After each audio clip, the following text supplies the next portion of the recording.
There's a quiet kind of loneliness that shows up just before we ask for help. It's not only about pride. Sometimes, it's the fear of becoming small in someone else's eyes. The fear that saying, "I can't do this alone," means losing a part of our dignity. So instead, we stay silent. We carry things we were never meant to carry alone. And even when we do gather the courage to ask, it doesn't always feel better. Because the way someone responds can either lift us up or make us feel even smaller. But Krishna? He responded differently. Right in the middle of a battlefield, when everything inside Arjuna was breaking down, Krishna didn't shame him for feeling lost. He didn't say, "You have no choice but to listen to me." He didn't make demands. He didn't raise his voice. Instead, he leaned closer. He spoke with calm. And he reminded Arjuna, not of what he lacked, but of what he already carried within. He saw the strength that Arjuna had forgotten. And he helped him see it too. Not by pressuring him, but by inviting him to reflect.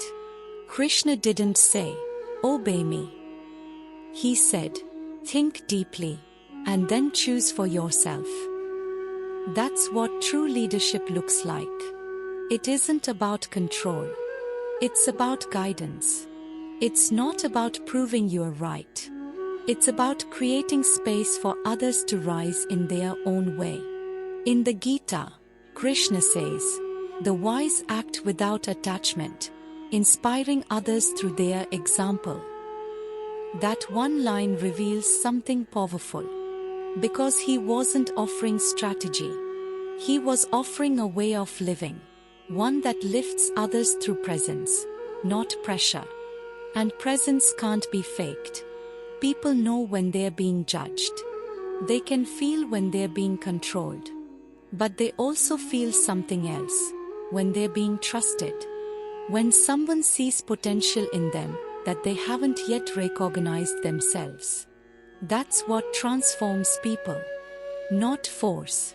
Not rules. Not fear. But the quiet strength of someone who simply believes in you. Especially when you don't. So the next time you need help, try not to just assign a task. Invite someone in. Let them feel that their presence matters, not just their performance. Let them feel needed, not for what they can do, but for who they are.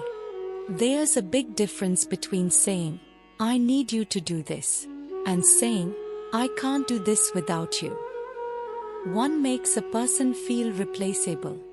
The other makes them feel valuable. Krishna always chose the second way. He looked at a man frozen in fear and saw a warrior. He didn't try to fix Arjuna. He helped him remember who he already was. That's the quiet brilliance of emotional intelligence. It doesn't dominate the room. It doesn't bark instructions. It creates a space where someone feels safe enough to stand back up. You don't need to know all the answers. But if you can be the kind of person who makes others feel seen, trusted, and respected, then your presence becomes the answer they didn't know they needed. Because when people feel valued in your presence, they don't just help. They care. And that's the secret Krishna understood. He didn't lead through perfection. He led with patience. He didn't control Arjuna into action. He invited him into meaning, into purpose. So when you find yourself in a moment where you need someone, a friend, a partner, or even a team, pause before you speak. Choose words that make them feel strong, not small. Let them feel how much their presence matters, not just the work they can do. Because asking for help isn't just about receiving support. It's about unlocking something in the other person you. And when you ask in the right way, what comes back isn't just effort. It's devotion.